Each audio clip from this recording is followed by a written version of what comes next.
Mana System, Hello, World. By M.J. Markgrove.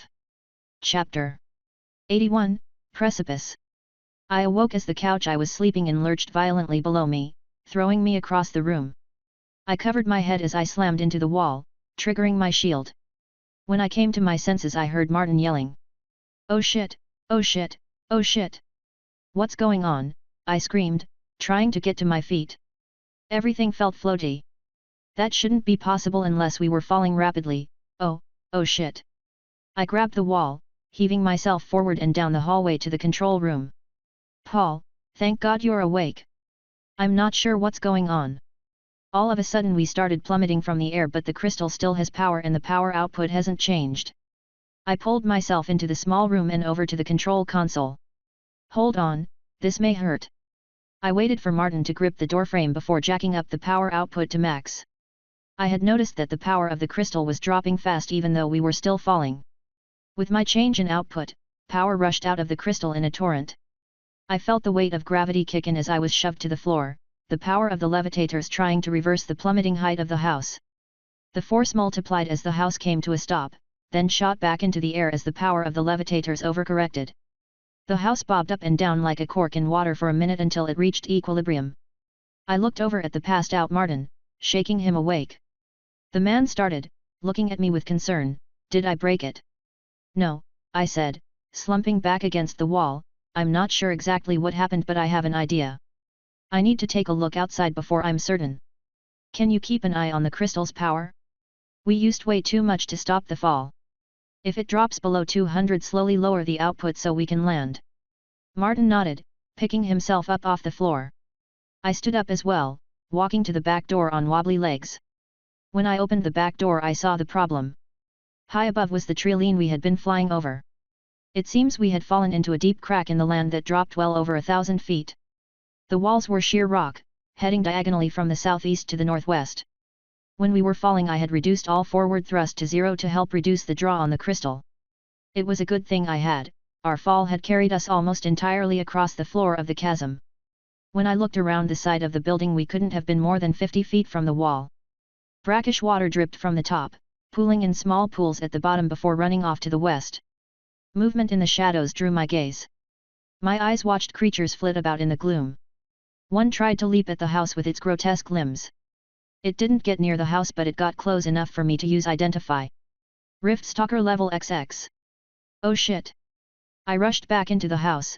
One might not be a problem, but I had seen dozens of shadows moving around in the gloom. "Martin, we gotta go."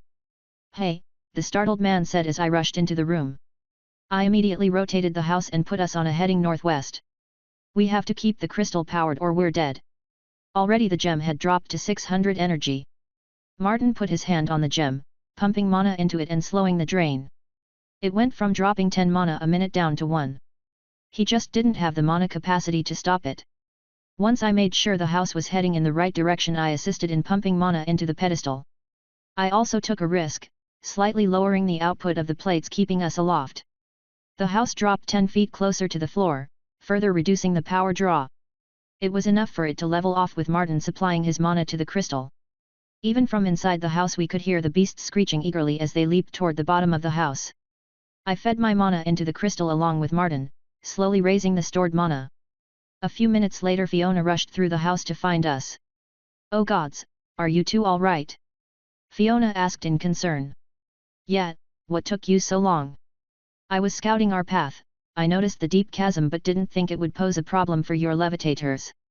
When I realized you were no longer behind me I came looking. It took time for me to realize you had fallen into the depths." "Okay, can you make sure we're maintaining the correct heading?" Fiona nodded, rushing out. Less than a minute later the house lurched, followed by Fiona rushing in. "We have a problem." One of the creatures from below managed to grab onto the posts hanging below the house. I tried attacking it but it can see me and one attack nearly killed me. "Shit. Martin, keep feeding the gem, I'll try to knock it off." I followed Fiona out. She pointed to one of the posts along the side of the house but I couldn't see the creature from my vantage point. "I'm going to have to fly to get an angle," I said, producing my staff and imbuing it with ice and electricity. When I was ready I leaped off and spread my wings, quickly moving to the side of the house. Almost immediately I spotted the deformed monstrosity hanging from the wooden beam by one arm. It was frantically flailing about trying to get its other clawed arm into the wood, but the movement of the house was throwing it off. Unlike its lower extremities, the upper ones seemed to lack the strength to pull the creature up. For that I was thankful. I didn't waste any time, flinging a stunning gust at it. The creature wailed in pain as its beady red eyes focused on me, all 8 of them. An involuntary shudder ran down my spine at this. The creature lashed out in my direction, trying to tear me apart but falling short. I didn't want to get anywhere near this creature. Area of denial might protect me, but if it got me in its grip and pulled me to the ground, I was dead. I didn't have long to figure out how to get rid of this creature. My wing timer was ticking away. I looked at the foundation support it had latched onto and got an idea. With a silent prayer that my staff wouldn't explode, I added a third imbue, this time adding wind. I whipped 2 stunning gusts at the post the creature was latched onto. The wood exploded as my attacks sliced into it. The chunk of wood the creature held onto broke away and it fell, hissing in rage as it disappeared into the gloom below. Quickly I flew back to the porch, landing with only seconds to spare as my wings vanished. As soon as I got back into the control room, I once again set the power to maximum, bringing the house back up a few more precious feet. Hour after exhausting hour crawled by as we fed our mana into the stone. 2 more times I had to dislodge unwelcome visitors from our underside. After the 3rd time, I chopped a foot off each support, making it much more difficult for the creatures to gain purchase. It was a testament to the creatures' levels that none had died after they fell back into the darkness below. I did mark the location on my map, calling it the Dark Abyss. I wasn't rewarded with experience for naming the landmark. I pitied anyone who had come across this landmark before us. Eventually, the light started filtering down from above, causing the creature below to slink into whatever dark holes they crawled out of. The walls had started to get closer on the sides, forcing us to adjust our course. This actually benefited us as well. My plates didn't just push below themselves, they pushed a few feet out, kind of in a cone shape. This gave them overlapping coverage but also let them push against objects not quite below the house. This meant as the walls got closer, the house started to rise out of the chasm. It was a slow process and some of the rock outcroppings had already gouged the exterior of the house. I had to halt our forward progress for fear of tearing away the mithril reinforcement lines or one of the plates. By the time the house rose from the chasm, it was already past noon. Fiona found us a quick and dirty spot to land less than a mile away. I set the house down with a grinding shake. After looking outside, I saw that the front porch had collapsed, taking the small roof with it. I sighed, well, we're going to be here for a bit while I do some repairs. Sorry again about not notifying you of the chasm, Fiona replied. Not your fault, I said in frustration, it's mine. I should have considered the possibility. For now, let's just assume anything that isn't trees or dirt and stone a hazard we will need to test before crossing. Fiona nodded. Speaking of hazards, anything around the area we should know about? I didn't see any houses, but my search was a bit rushed. I was just about to head out and do a more thorough search. All right. Martin is already asleep and I have some repairs to make. When he wakes up, I'll get some sleep. It's going to take a few days to recharge the mana heart if we want to go more than a few miles, I replied, running my hand through my hair in frustration. Don't worry, if there is anything dangerous nearby I will find it. I know you will, Fiona, be safe, okay? I know you took a lot of damage from that creature, you need rest as much as either of us. She gave me a ghostly peck on the cheek that somehow radiated deathly cold and love at the same time before she flew off to scout. After she left, I rubbed at the spot she kissed, trying to warm up the skin. I wasn't about to acknowledge that it was painful. Turning back toward the house, I inspected the damage more thoroughly. It wasn't all that bad, it just looked like the nails holding the roof to the rest of the house had pulled out. The porch was another matter. The steps were a mess, and some of that was from our maiden voyage. It was a good thing I had Martin gather building supplies before we left. Who needs hammer and nails when you have a mana engine and an air nailer, I said with a grin. First I set about clearing the wreckage.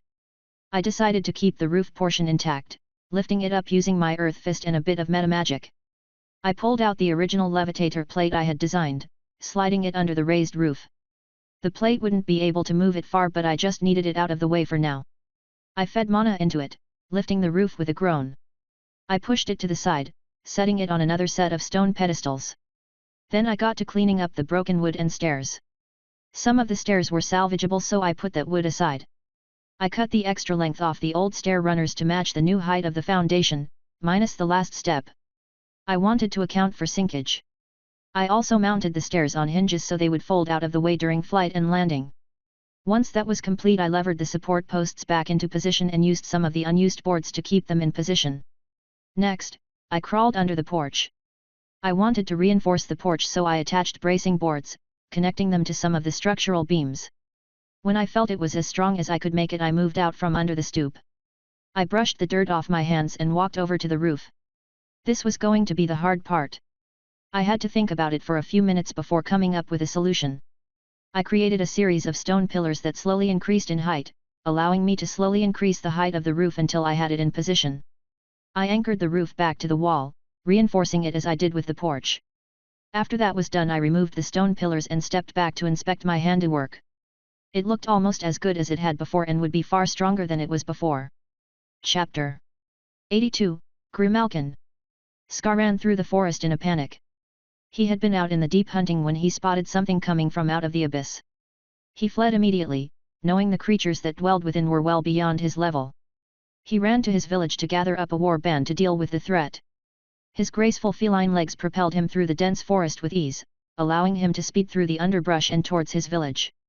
Ska burst through the final stretch of forest and into the village. He was stopped almost immediately when Nisha stepped out to block his path.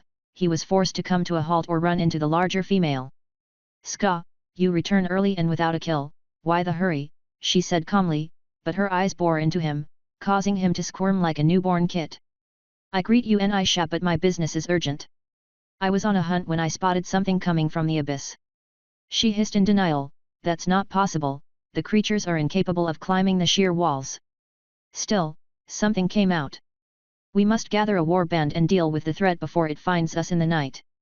Ska watched Nisha flex her hands, causing her claws to extend and retract as she thought. Fine, she eventually stated, but if you are wrong you will have lost my flame. Ska gulped at this as he had tried hard for years to enamor himself with the feisty woman. Still, he did not relent.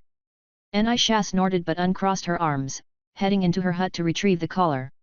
She returned a minute later with the long tube. She gave the item 3 quick blows, causing Ska to flick his ears in discomfort from the high-pitched sound. The call has been sent, now we must wait and prepare. Ska could already see other females and young unblooded males coming out from other huts to see what the call was about. Ska stepped aside and let Nisha gather the village to explain what was happening. We gather the fighters to deal with the threat from the dark. Something has crawled its way out of the depths. There was some soft growling at the news. When they had first been transported to this world, some hunters had found the abyss and made their way down. Only one had returned, speaking of the evils from below.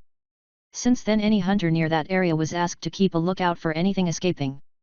Soon the village was teeming with returned hunters.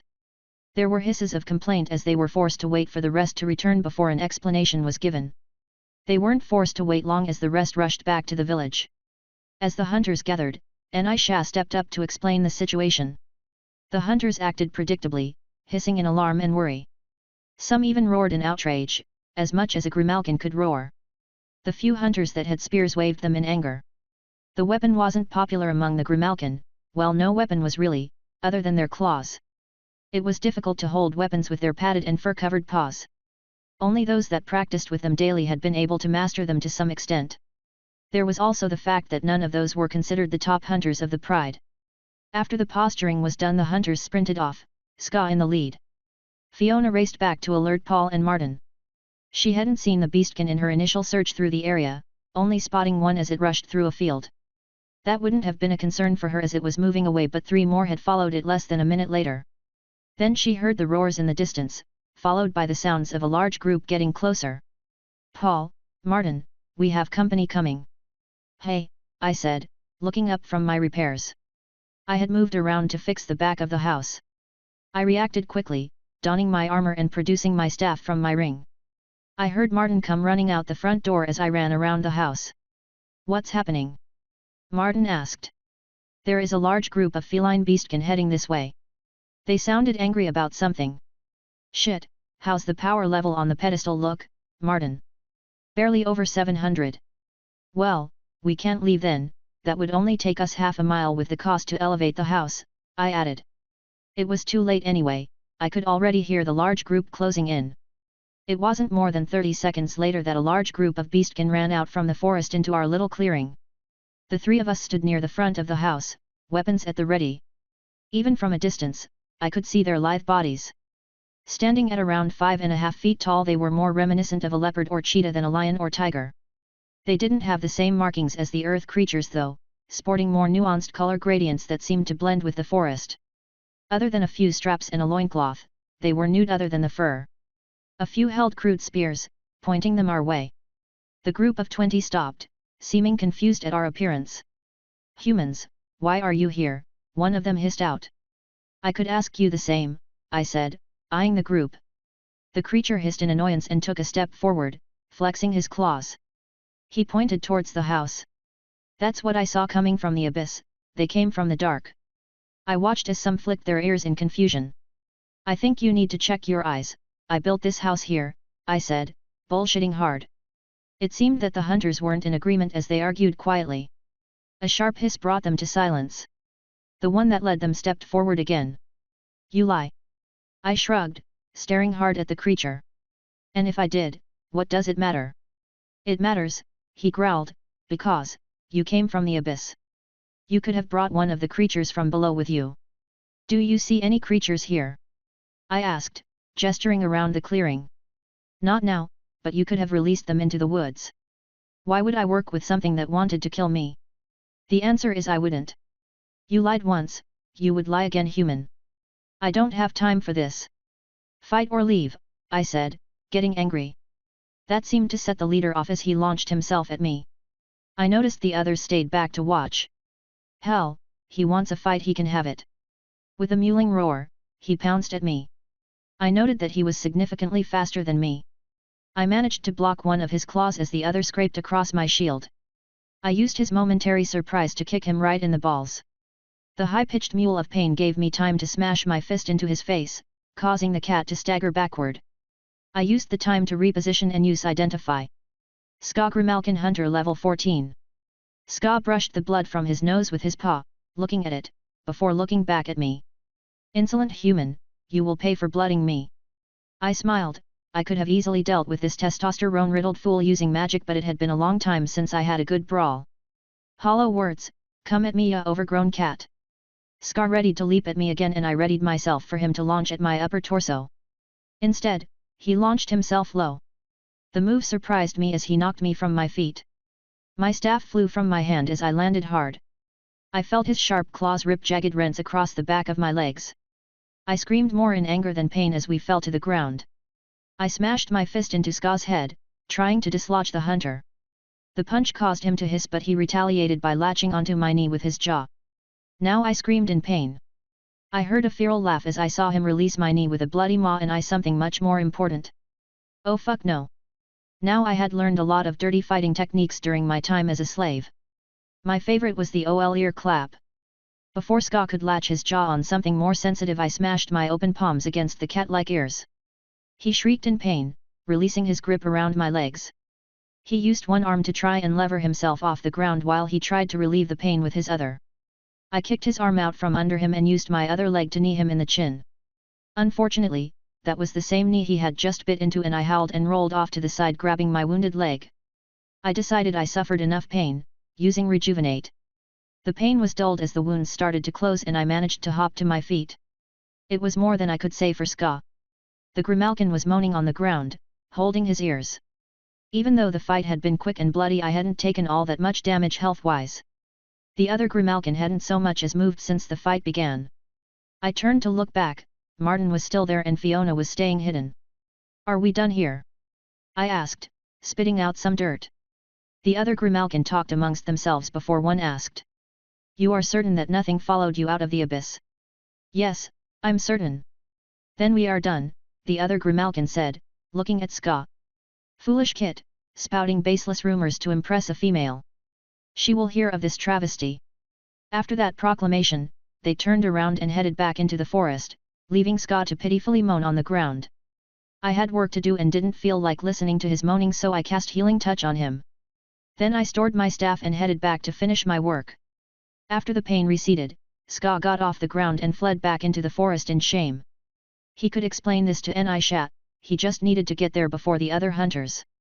Ska hissed in pain as Nisha threw him to the ground. I warned you what would happen, and to top it off you were bested in single combat, by a human.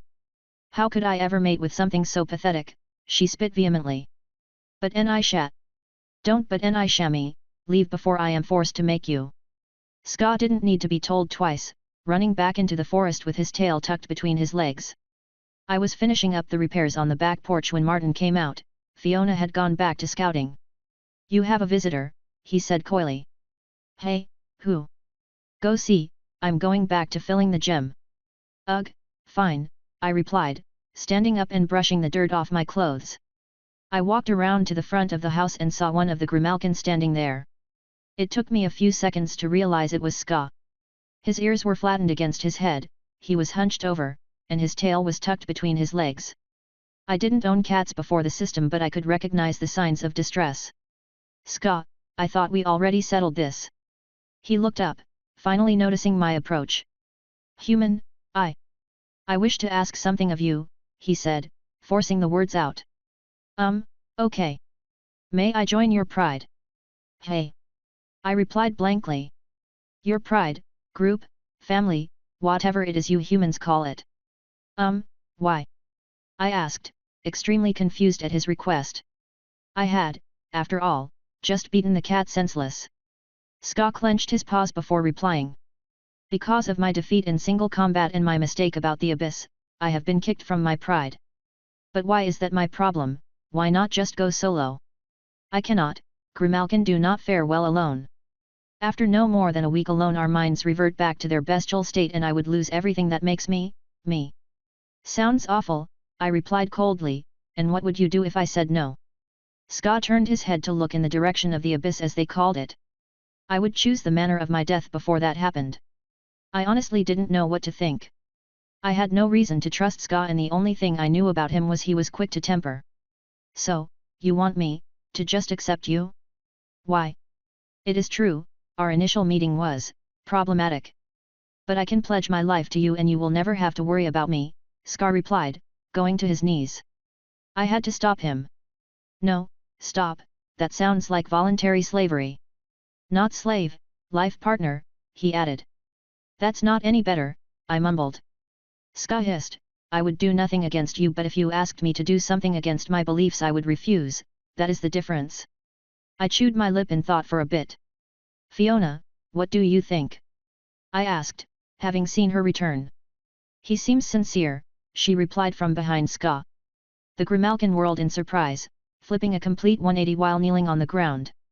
It was an impressive display of acrobatics. His eyes darted from side to side trying to find her. He let out a startled hiss when Fiona finally materialized. You have a spirit companion? He asked in astonishment. She's a friend. Fiona, can you keep Ska company while I go speak with Martin? I would be delighted, she replied, floating around, while Ska tracked her. I shook my head and headed inside. Oh hey, Paul, our guest leave. No, he wants to join me or us, I said with a shrug. Why? Martin asked in confusion. He got kicked out of his pride. It was partially his fault and partially mine. How so? Oh, you mean because you beat him in combat? Yup. Well, he seemed like a decent fighter. Bit of a hothead but he did manage to wound you and that isn't easy. That and we could use another person to watch the house and help with security. That would also give Fiona a break for a bit. I rubbed my chin, so you're for him joining. It's your call, this is your house. But I think the three of us can keep him in line. I blew out a breath, alright, I'll go let Ska know. Most of the stuff Martin had brought up was stuff I had been thinking about. Especially someone else to patrol around the house and alert us to danger. Fiona was great but she sometimes took on too much. I suspected it was an aspect of the kind of spectre she was. As I stepped outside, I saw that Fiona and Ska were having a conversation. It seemed to stop as I was spotted. If it was important she would tell me about it later. Alright, Ska, you can join, I said, the grimmalkin's posture almost immediately changing at these words, but, none of this life-debt bullshit. The three of us are friends and you will be a friend as well. Respect us and we will respect you. That's all I ask. While I let Ska join, I didn't fully trust him. I had been burned too many times in the past. He would have to earn my trust if he wanted to stick around. Ska understands, I will endeavor to learn your ways. Oh, and you need to get a handle on your anger issues. Ska hissed, but it didn't sound like an angry hiss. I will try. It is always a struggle for the grimmalkin to step farther from our animalistic roots. That's all I ask. Now, I have work to finish up. Fiona was patrolling around to make sure nothing surprised or attacked us. Can you take over for her until nightfall? Yes, but there are no dangerous creatures near here, other than in the abyss.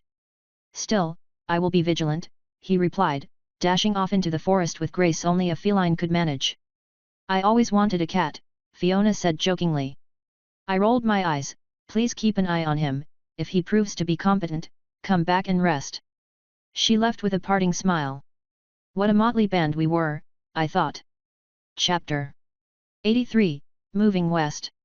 A few days passed as I checked the house for repairs that needed to be made. The time was also a good test to vet Ska's competence and willingness to follow orders. We also spent an inordinate amount of time refilling the mana heart that powered the house. It might have gone faster if I hadn't told Martin to keep half of his mana available, just in case. Fiona didn't have mana to speak of, being a spirit and all. As for Ska, he had very little mana. Turns out as a nascent intelligent species they only got a skill every 3 or 4 levels and all of Ska's relied on his endurance. It turned out Ska was very talkative, almost afraid to be left alone to his own thoughts. Finding out that his species only recently, in the last 1,000 years or so, developed sentience, his curiosity wasn't all that surprising. Ska wasn't dumb, just perhaps ignorant of the greater world. He knew about the system from traders and travelers from his old world. There had been no issues with his help during the time we remained at this location. Ska had killed off a few smaller threats and brought in some food. This made Martin happy as he loved to cook. What is that? Ska hissed, pointing to the salt that Martin was using to season the meat. Salt and pepper, it will bring out the flavor in the meat, Martin replied. Ska's throat rumbled. I have never tried flavored meat, the grimmalkin only rarely cook their kills. Well, friend, you are in for one heck of a treat. I let the two talk in the kitchen as I moved downstairs to check on the control gem. Fiona was out doing the last bit of scouting as the night got closer. I had done a final double check of the lift plates and the pusher plates. The piecemeal ones I had cobbled together had not held up well. One had to be scrapped entirely and I was forced to move the plate from the front of the house to the rear. The others had fared far better since they hadn't been used as much during the journey. I didn't expect them to last past tonight's trip. This would mean another trip to find supplies. I doubted we were anywhere near a bazaar in the direction we were heading, not with the one in Biloxi being so close.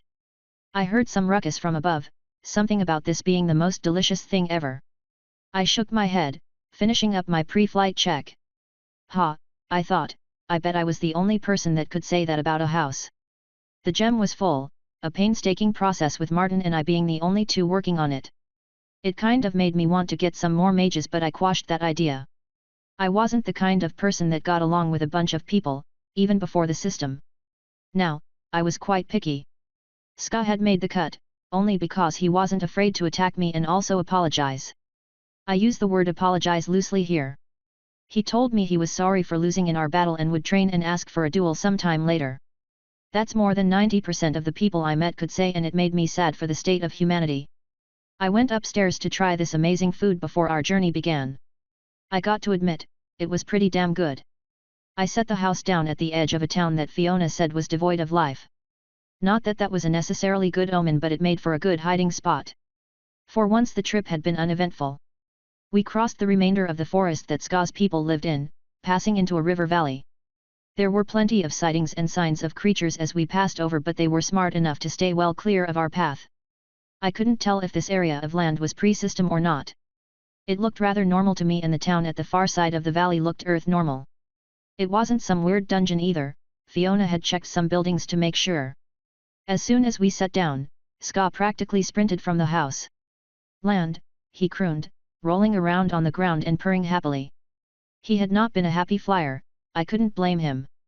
The house was rocking quite a bit more than our second flight, although, not as much as our first trip. Controlling the house was a lot like piloting a boat, more than flying a plane. As the night wore on, the house got more sluggish and more unstable as the wind caused it to rock more. If it wasn't for the wind dying down, I may have set the house down in the middle of the night just to keep the floors clean. Thankfully it did, and we managed to continue through the night. Martin was the next one out of the house. He didn't bolt out or kiss the ground in relief, but he did walk around, stretching his legs. Well, it could have been worse, I said, looking at the two. I looked around at the abandoned houses and buildings. Fiona was still looking through the town, for anything. I turned to Ska. How's your nose, Ska? The grimmalkin stopped rolling around and stood up in one fluid movement.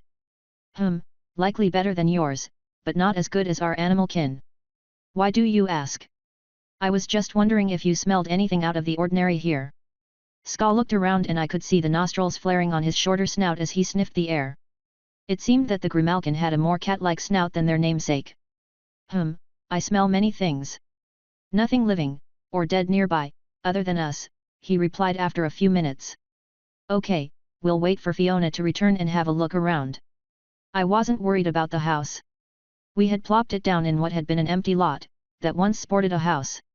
It looked like it almost belonged if it wasn't for it sitting on flood stilts. I did rune enhance the closet and door where the control crystal sat. It would be nigh impossible for anyone to get into the room unless they had the matching runic plate, about the size of a credit card, that would unlock the door. I also left the teleport scrambler inside. The device was a bit finicky. It could cover the entire house, but as soon as you closed a door, that room would be cut off from the device's effects. I was able to test this function with Fiona's help. Since I couldn't use it to protect the entire house, that room was the logical choice for now. Eventually, I would do away with the key plate and tattoo the design on myself and the others. I just had to convince them this was in everyone's best interest. I actually thought it would be easier to convince Ska than Martin. Mainly because I had ideas on how to enhance Ska's natural weapons, using runes. And if it was one thing I learned about the grimmalkin in the last few days, is he would do just about anything to become a better hunter. The three of us walked down the empty street and into the city. It was like most American cities, spread out with residential on the outskirts and commercial areas near the main thoroughfares. We checked a few houses, managing to find some dry goods that we swiped. There was always a possibility the food had caused the death of the entire town, but I somehow doubted that. If it had, there would be dead bodies, food left out to spoil, or even unwashed dishes. I don't know if Martin noticed the inconsistency yet, but all 5 houses we had checked looked like they were in pristine condition and the people were just out at work. It worried me enough to rub my storage ring in concern. Hey, Martin. Yeah, the man replied. Do you notice anything odd with these houses? Martin paused, looking around. Now that you mention it, I do. But I can't quite put my finger on why. I decided to throw the man a bone. There's no mess. He paused in realization. You're right. And this house shows kids in the pictures, there should be at least some mess. Can we check the upstairs real quick? Are not all human houses like this? Ska asked in curiosity. No, I replied, your village had children, right? Yes, Cher replied, hanging on the S. Are they always clean and well-mannered? I inquired. No, grimmalkin children are barely a step above wild animals, he hissed in amusement. Well, human children may not be quite that bad, but they are overly curious and that tends to make them do stuff adults wouldn't normally do. He rumbled, while we headed up the stairs. I wasn't surprised when we found the same, almost sterile environment, upstairs as we did downstairs. As creepy as it was, I didn't see any reason for concern, just yet. Okay, I think we've seen enough, let's go. Martin nodded and Ska just growled softly. I understood that to mean affirmative. We left the house and Fiona found us shortly after. There you are. I think I found something, follow me, she gestured. She wasn't rushing, so I figured whatever she found wasn't an immediate concern. We made our way toward what appeared to be a government building. It was built in the Greek style, similar to other Capitol buildings I had seen in the US. That made it seem out of place as the town was not that large. We might have passed into Louisiana, but I didn't think we were close to its capital. For the life of me, the name of the state's capital escaped me. Even if we were, I doubted this small city was its capital. That's when another oddity hit me, it was the street signs. It had been months since I even bothered looking at one. These were not written in English, instead, they were in binary. That struck me as odd until I saw what Fiona had found. In the rotunda, I think that's what it was called, was a large pile of dead bodies. These weren't human bodies but the remains of some form of mechanical humanoid. They all sported some form of damage, from burn marks to gouges, and large caved-in sections. After looking at a few it was easy to see they had been killed by magic and weapons. Who killed them was another matter. Any sign of who did this? I asked. Ska was the first to respond to my query. The scents are old and muddled, he said, sniffing the air in the room. How about you, Martin, anything to add? Afraid not, no skills that would help either. I nodded, staring at the pile of refined metal. I used Identify to see what it got me. Gargan corpse. Not exactly a font of information, I really needed to upgrade my skill again. You think we could melt these bodies down? Martin looked at me with a slightly horrified expression. I shrugged, they're dead, not as if they need it. But they were alive, he argued. Yeah, and so are orcs, but I've seen humans killing and eating them as if they were pigs. At least I'm not killing these myself. Plus they have sat like this for months.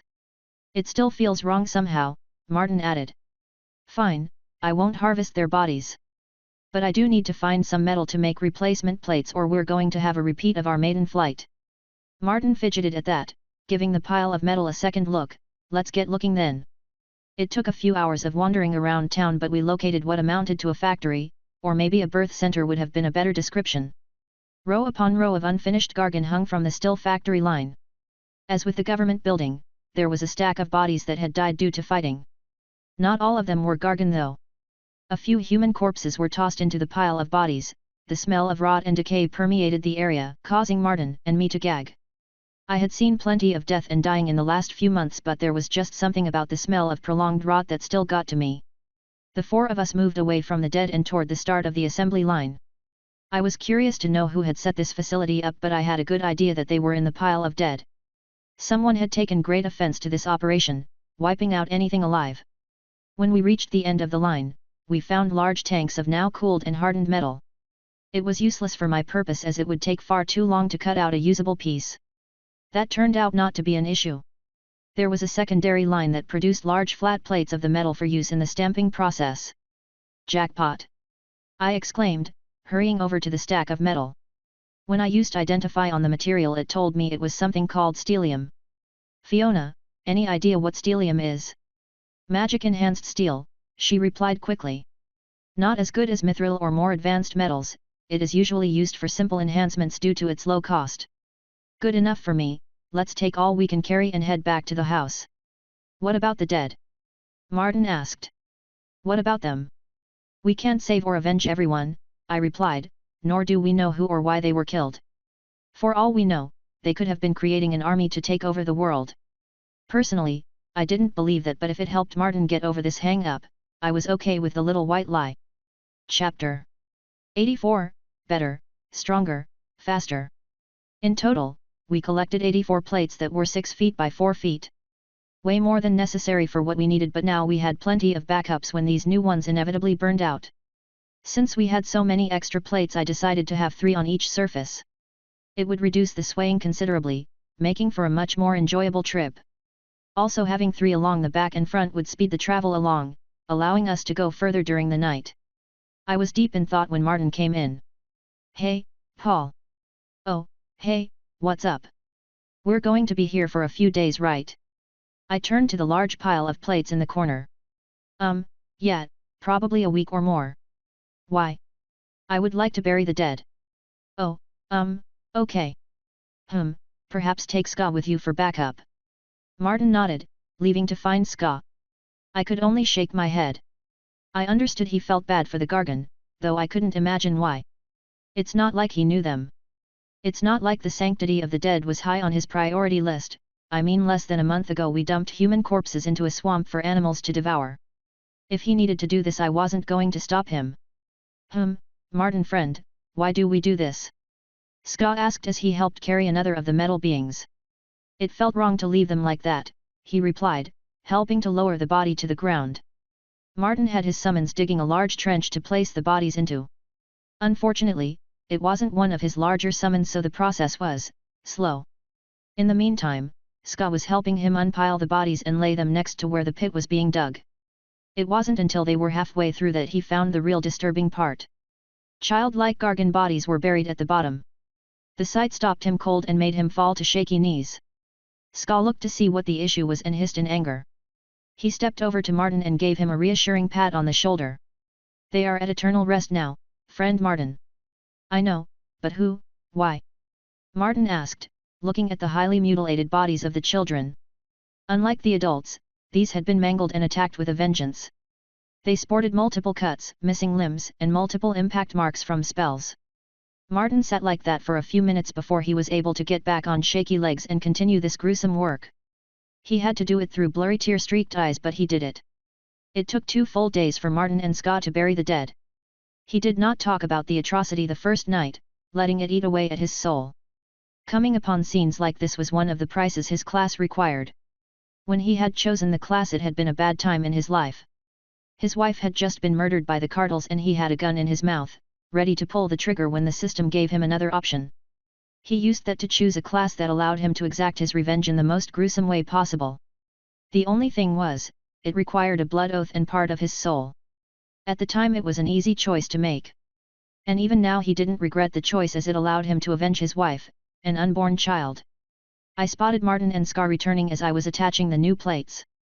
It had been 3 days and I could see he was covered in dirt and grime from the work. He didn't talk about what had happened, but Ska had come to me and given me the details. I agreed it was an awful situation. Children of any type were rare in this new world, most had not survived the first few weeks. The ones that did were kept hidden and safe. I had not run across the third type yet, those that had chosen a class and leveled up. The thought of meeting a group like that honestly scared me. It wasn't that I was afraid to kill a kid if they meant me harm. It was that someone so emotionally and intellectually immature would be dangerous, to say the least. Slap on power and no supervision and you had a recipe for disaster. Thinking back on it, it was odd how I hadn't seen any children so far. I think the youngest person I had come across had been that one Shadow Faction kid, and I think he was around 15. Other than the corpses I had come across. And maybe I had a callous attitude in regards to this, but I had seen too much shit, been through too much shit to lightly dismiss any threat. "I'll be washing up and resting for the remainder of the day," Martin said, passing me by and entering the house. He didn't even wait for a reply. I turned to Ska, "That bad hey."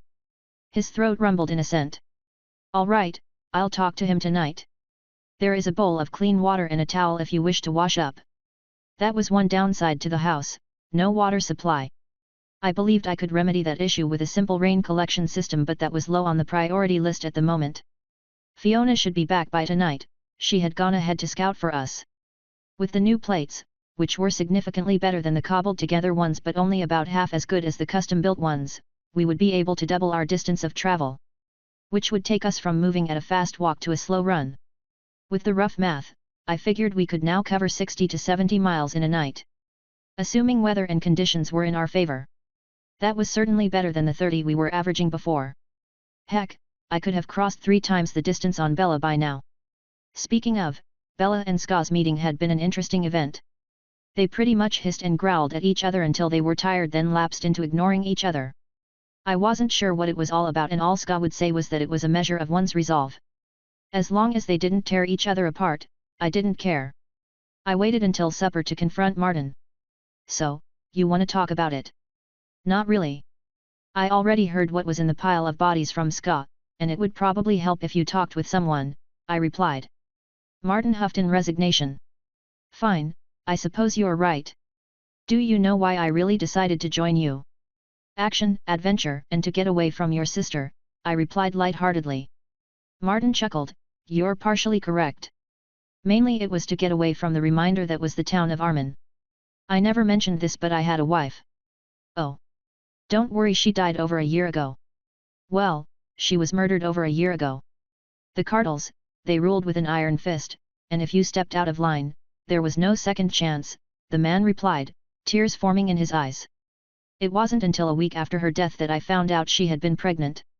"Oh, God. I'm so sorry," I replied apologetically. He smiled sadly but continued. "Nothing to be sorry about, you didn't pull the trigger. Anyway, after her death, I spiraled into depression. In the end, I had a gun in my mouth, ready to end it all.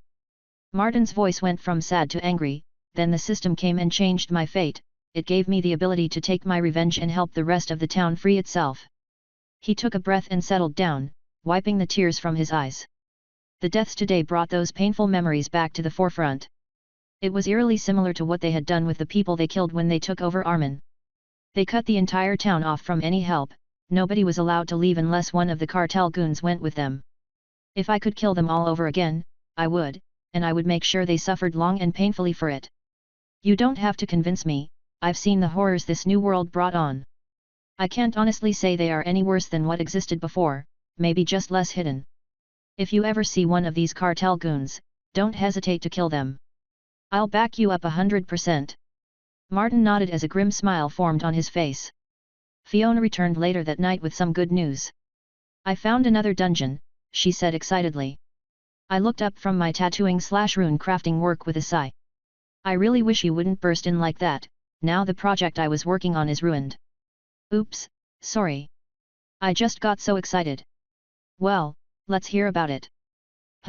Yes, Ska chimed in. Well, it's about 6 hours to the northwest. It's a dungeon called the Jackal Pit. Ska hissed angrily, jackals. They should all be dead. Typical that they would make their home in a dungeon. So you know these creatures? I inquired. Yes. They are like the grimmalkin, recently uplifted to sentience. The difference is they revel in their animalistic nature. Long ago our species clashed until we finally drove them out of the lands. To know that there is a pack this close makes me furious. Well, a dungeon is a dungeon, perhaps we should go clear it out. What level was it? Level 16, but there is also a clear spot to set the house down less than a mile from the entrance, Fiona commented. It'll be dangerous but I think we can do it, I replied, point the direction and I'll get us moving as soon as the sun sets. This would be a good opportunity for Martin to level and Ska to show his true abilities. Chapter 85, Into the Pit. The house settled with a groaning thump as I deactivated the plates to reserve power. It had taken 7 hours to arrive at the clearing, a small hill surrounded by sparse trees and wilted vegetation. The area smelled of sulfur and we had spotted a few bubbling pools in the distance. Ska was the most affected by the smell, sneezing every few minutes and growling angrily. While annoying, I couldn't blame him, the smell was getting to my nose as well.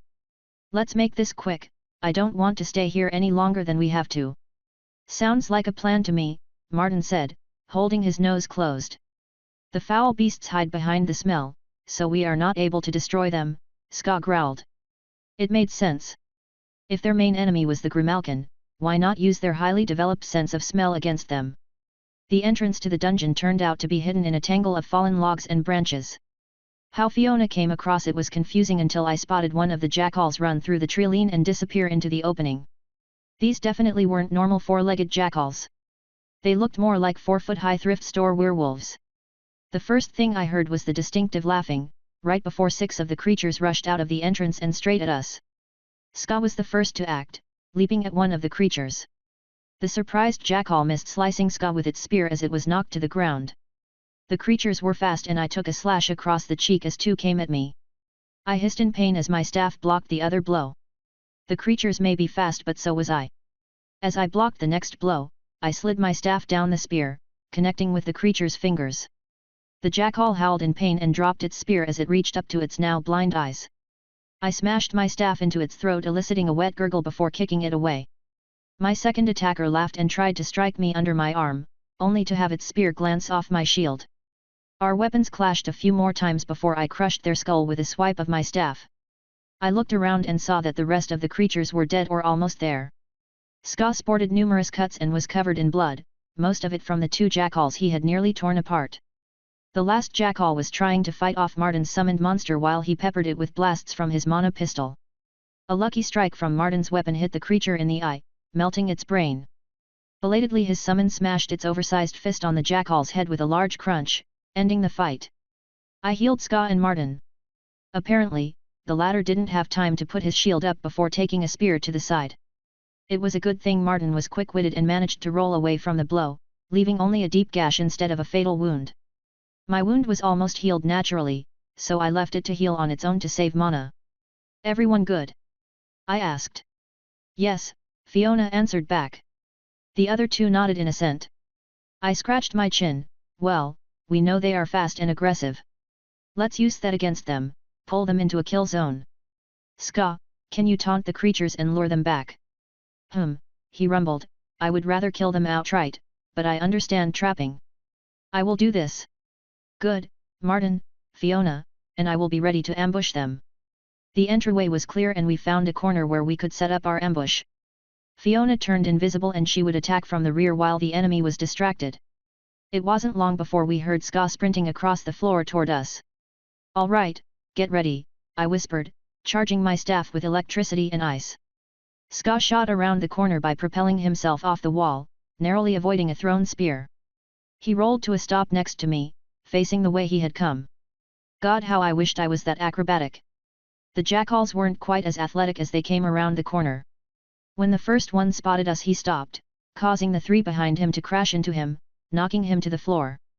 Ska jumped on the downed individual while I took on two others. A few magical blasts flew past as Martin fired into the last individual. I didn't have to hold both of my targets back long. Fiona stabbed one in the back with her sword, causing it to arch its back in pain. With a lightning-quick jab, I shoved my staff into its open mouth. Its head glowed like a jack-o'-lantern for a brief moment before it fell to the ground smoking. The last jackal laughed its creepy laugh before trying to flee back down the hallway. A quick blink step ended that attempt as I smashed my staff across the side of its head. This place was already giving me a headache. Our ambush technique worked for the next 3 attacks, netting us 14 more kills. Unfortunately, we ran into a little snag on the next one. The jackals weren't stupid and they had realized what we were up to, turning the tables by ambushing us. As we entered a larger room with multiple paths leading off, they struck. Watch out, Ska screamed, moments before all hell broke loose. Over a dozen of the jackals rushed into the room from all sides. Ska was in his element, diving headfirst into the fight while Fiona went to help him. Martin got his shield up with the warning and I was fighting off 4 of the creatures. I would like to say it was without injury, but I took a glancing blow that nearly blinded me in one eye and a spear through my upper thigh. I staggered from the attack, casting Banshee's Wail to cripple the 6 in front of me. The 4 closest to me were stunned, but the blast of sound only staggered the other 2. I wasn't able to capitalize on my attack due to the fact that I had to pull a spear out of my leg and heal myself. My attack did accomplish something, it gave Martin summon time to come to my aid. The satyr-like creature rushed in and gored one of the staggered enemies. It laughed the entire time it was being torn apart. The sound made my ears ring and a headache started to form. I realized something was horribly wrong and used Identify on the creature. Fiendish Jackal Mind Flayer level 16. As soon as I was able to realize something was wrong, an icon appeared in my vision. I glanced at it to get the description. Madness, this insidious spell pierces the mind of its foe, unseen until noticed. Intelligence and wisdom are lowered by 1 point for each stack. Lasts 1 hour or becomes permanent if stats reach 0. -4 int -4 WIS. I realized it must be the creature's laughter that was causing the debuff. We gotta go. What? Why? Martin asked, blasting another one of the creatures and causing it to laugh. I watched my debuff tick up to 5.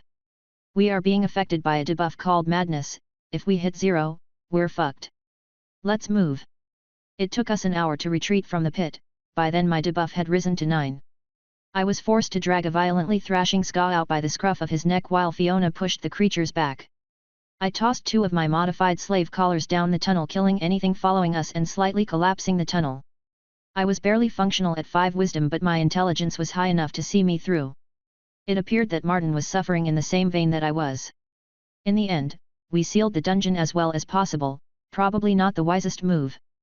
But it worked and we were able to safely retreat to the house. My head was pounding even after the debuff had worn off. I wished I had the world's largest aspirin for the pain. None of my healing spells or cleanse removed the spell. The only thing I could do was rub my temples and wait for the pain to abate. And I had it easy. Ska had to be restrained until the effects wore off. Now he had somehow found a hiding spot under one of the beds and refused to come out. Martin just lay on the floor groaning with his eyes tightly shut. Even now I could occasionally hear the creature's manic laughter in the distance. Thankfully the effects seemed to have a maximum distance as I watched my status bar closely. I made a mental note to add a rune to defend against madness or mental effects. This shit was just wrong. We made the decision to move the house farther from the dungeon, setting it down 5 miles further west. It took 2 full days for us to recover, aside from Fiona, who was unaffected by the whole ordeal. I envied her for a split second before I remember she had to die to gain that immunity. At least the whole thing hadn't been a waste. Sure, we ended up getting little to no loot, seeing as the jackals only dropped shoddy spears. No, that wasn't the upside. The upside was the fact that Martin finally hit level 10. Apparently, it had happened during our retreat. I congratulated the man. Those extra points would be extremely helpful, not to mention the skills. Speaking of. Hey, Martin, any interesting new abilities? Oh yeah, I got a few, he said, pulling out his dice. I noticed they were D8s now instead of the D6s he had before. More possible summons, plus I got a spell called Blood Bomb. Sounds menacing. What's it do? The description says any creature I touch can be set to self-destruct, causing necrotic damage to the target for a period of 5 minutes. I'm not sure how useful it will be though, considering I hide behind my shield most of the time, he said with a shrug. Well, it does say creature, so can't you just use it on your summon? Oh snap, I think you might be right. I'll have to try it. Could you imagine my replicator imp with it, assuming it carries over to the clones? I had to shudder at the thought of a mass of those creatures bearing down on someone and all of them exploding. I wonder if causing them to explode would trigger them to duplicate. God, I hope not, Martin said, looking pale, then they would turn to attack me. Good point, we'll need to test it in a controlled environment. The only issue was getting his dice to roll that creature. I already knew from previous conversations that he needed to roll a 1, 2, and 3 for that specific one. Eventually, the talk turned to the dungeon. So, do we go back, or call it a loss? I asked. Ska hissed angrily, we should wipe them from the face of the planet, but I do not think I am up for this challenge at the time, he admitted awkwardly. I'm going to have to agree with Ska on this, Martin added, we barely made it out of there with our minds intact, and who knows how deep that place goes, or what other creatures dwell within. Yeah, as much as I would like to burn that place to the ground and be done with it, I think you're both right. Maybe in a few levels, or if I figure out a way to prevent the madness, we can try it again. Assuming Fiona doesn't want to just go in there and kill them all herself, I added with a smile. I'll pass, I don't earn experience when I'm alone, it turns out. Well, that's shit, I said flatly. Indeed, she replied. Well, since that decision is done, let's keep moving west. I want to be as far away from these creatures as we can be before sunup. All right, I'll go scout the path. You should have a few more miles of clear travel that I scouted before, so don't wait for me to return. Everyone nodded, going about their business until it got dark enough to travel. Soon we would have to set down and wait for the moon to wane again. I figured another week of traveling at most before that happened. It was just too dangerous to travel when the moon was full or nearly so. It's not like the house was hard to spot, floating above the trees as we did. Chapter 86, Old Trauma. Can we set down for a few days? Martin moaned. I agreed with the man, we needed some downtime. It had been over a week of constant travel. With the way the house rocked, it was pretty exhausting. Our westward journey had come to an abrupt halt when a mountain range blocked our path. Technically, we could levitate over the mountains, but with their extreme height, it seemed like an unnecessary risk. We decided to head south and hope that the desert was still where the ocean had been. Yet, I was planning on setting us down when we reached the desert or found a way through this monolithic mountain range. I had actually thought we would have come across the desert by now, but maybe we had gone farther north than I realized. Even Fiona's scouting hadn't located the desert. The land was rocky and barren with small stands of sickly-looking trees. There were little to no signs of Earth-like life in the area. We had spotted a few rock creatures ambling about the terrain, but they seemed content to meander and ignore us as we passed. That was probably for the best, since the creatures looked like an Earth variant elemental, and we all knew those were a pain in the ass to fight. It was also why I chose not to set down in this area. A plateau was our first indication that the terrain was changing. Fiona had flown back to warn us about the change, and the fact that a town resided less than a mile south of that, with the ocean beyond. The problem was getting the house over the sharp rise of the plateau. Hold on, I gotta boost us to max height. As we neared the rise, I started slowly increasing our height. This would make for a smoother transition. Still, the house shook and rocked as we climbed over the edge. I made a mental note to look into the issue when time permitted to see if I could smooth the ride out. The house gave one last lurch forward as we completed the transition. I reduced power until the house was only skimming 5 feet above the ground. This would help hide our approach even if it was still night out. The town we were approaching didn't have a wall, it didn't need one. It had the mountain range on the west side, the plateau on the north, and the ocean to the south. My guess was the plateau covered the east as well. According to Fiona, the town was quite spread out, with farms and buildings over a wide area. This would work to our advantage as she had located an empty plot of land that once had a house. I deftly maneuvered the house into position, having to rotate it almost 180 degrees to line it up with the street, then set it down. It didn't even stand out all that much as there were a few other 3-story houses similar in design on the same street. Perfect, I said, clapping my hands once. And no, I wasn't one of those people that clapped for a safe landing. I was just happy we could rest. All right, I'm going to bed. I figure we got 4 or 5 hours before sunrise and I'm beat. Sleep well, Paul, Fiona called. I think, I'll take a look around the neighborhood, Martin said, standing up and stretching his sore legs. Ska will come with. I waved the two off and wished them a safe journey as I walked up the stairs. So this is a human village? Ska asked quietly. It is. It reminds me a lot of my hometown, he replied, looking at the southern-style homes. The only difference here was they weren't set on stilts to keep them above flood water. But all the southern charm still existed with a hint of Spanish influence creeping in due to its proximity to Texas and Mexico. There were no signs of people on the street, but that wasn't a surprise given the early hour. Martin did see a few flickers of candlelight coming from a few homes, so they knew people at least lived in this town. They were rounding the block when Ska stopped. Martin paused, watching him sniff the air. What's up? I smell blood, fresh blood, he replied, turning to face a house across the road.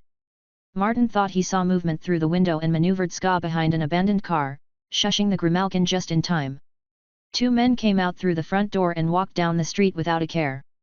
Martin didn't recognize the men, but he recognized the bandanas wrapped around their arms. A shiver of fear ran through his body. This was followed by rage, and only Ska's presence prevented him from unleashing his magic on these men. It was enough to get his emotions under control. The 2 of them waited until the other men were out of sight. Come on, I need to verify something, he said quietly to Ska. Ska nodded silently and led the way across the street and into the home. They found what Martin was afraid of in the living room. There were 2 dead, a man and a woman, both were tied to chairs. The man had his tongue ripped out and stuck to the table with a knife through it. The woman, well, she had it worse. What is this? Ska hissed. A message, Martin replied. Come on, let's get back. I need to tell Paul what's going on. You're sure? I said through bleary eyes. An hour of sleep had hardly been enough. Yes, it's definitely a cartel-held town.